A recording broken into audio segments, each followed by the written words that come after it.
Fabulous. Recording is on. And anytime, Vicky, you'd like to start. Thank you. Hi everyone, I'm Vicky. I've been employing PAs for around about 10 years now, on and off. I've had various kind of different ways of doing it.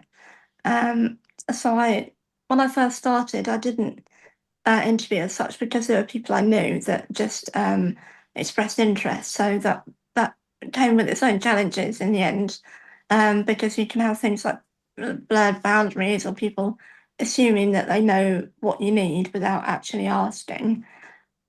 So when I had to look for PAs again more recently, I realised that I needed a more structured process. So today I'll share what's worked well for me and what hasn't, and some tips that I've learned along the way. So over the years, I've used a mix of places to advertise. I've used Indeed, PA Pool, PA Pages, different Facebook groups which are local to me, and my own Facebook wall where I ask people to share the posts. So I know that other people have also had good success in putting adverts in local shops or not on notice boards at universities and colleges and things like that to get college students that are looking for some extra work. So in my adverts, I try to be clear and upfront about what I need. I always include current shifts and the hours that I want at the moment, the rates of pay, whether a driving license is needed because they might be required to drive me to appointments or social outings, and they'll need to drive me in my van, and then a short description of the duties. I do also have a more detailed description, which I can send out if they ask for it. And I always provide this at induction stage when I'm going through all other paperwork.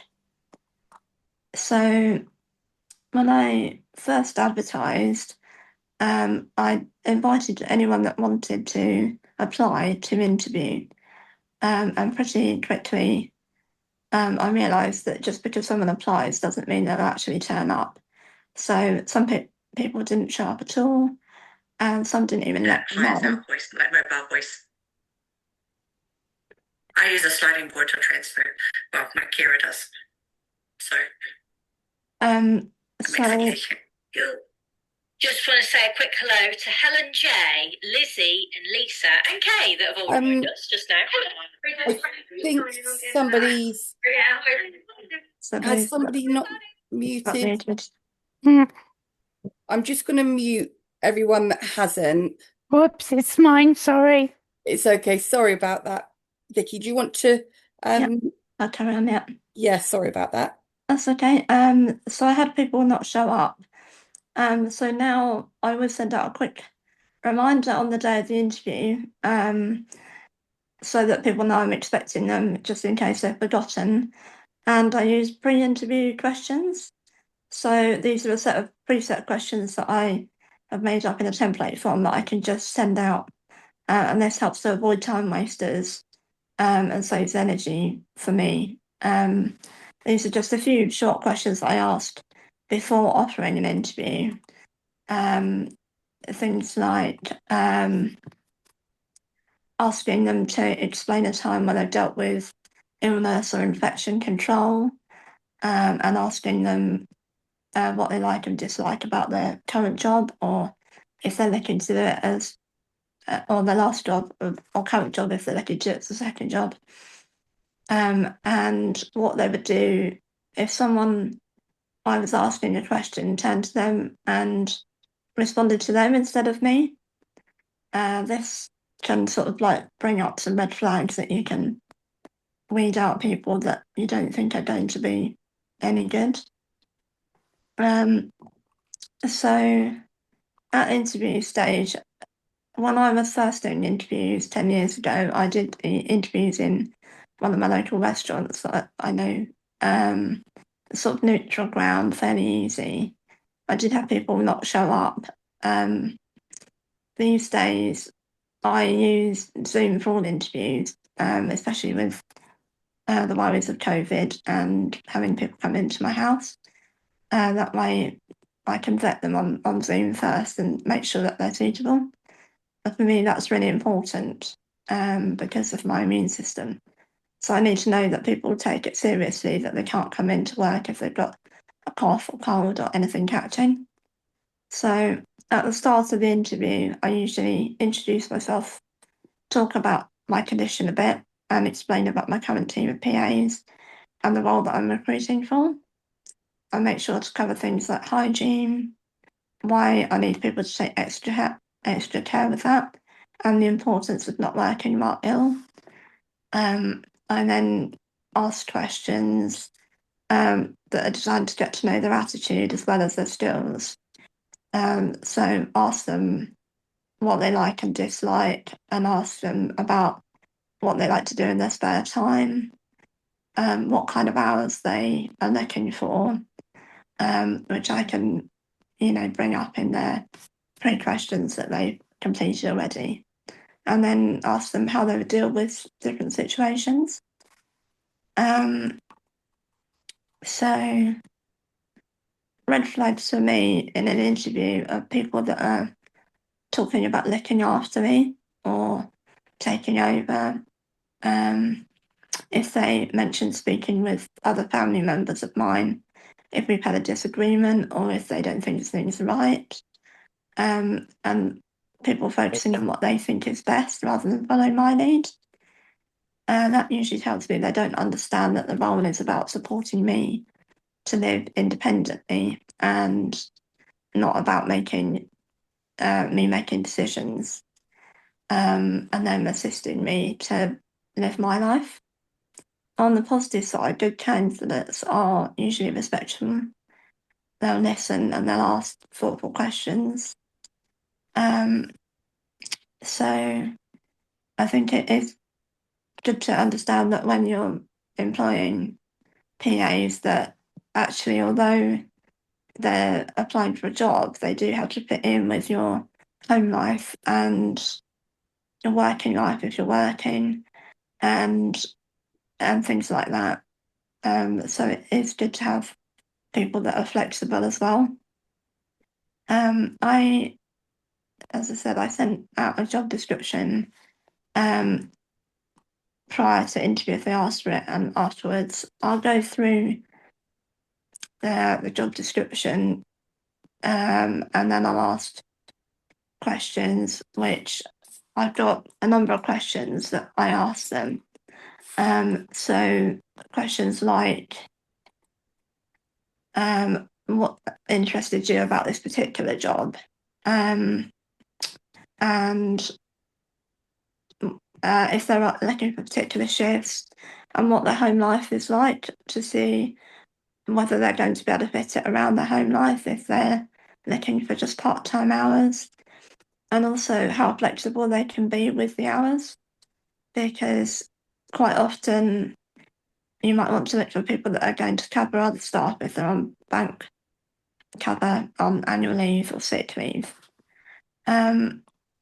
And then things like, if I ask them to do something in a way that's different to how they'd normally do it, what would they do in that situation? Or if we disagreed on something, how would they handle it? So it's all things to just get a good idea of what their type of attitude is. So after interviews, I have a whole section of paperwork which I keep online, and I go through that paperwork at induction, which I'll do usually in the first couple of weeks of them starting. I will do a shadowing trial shift first to make sure that they can do the things that I need them to do physically as well, and get them to ask questions if they've got any other questions, etc., and go through my sort of house rules. With DBS checks, I have never actually applied for a DBS check for someone for my PAs, but they've always been working currently in other PA type jobs and had DBS certificates, which they provided for me, that was enough for me. I believe it's only mandatory if there's children or vulnerable adults living in the house, but it is each employer's choice. And then there's references as well, which you can either get over the phone or in writing afterwards.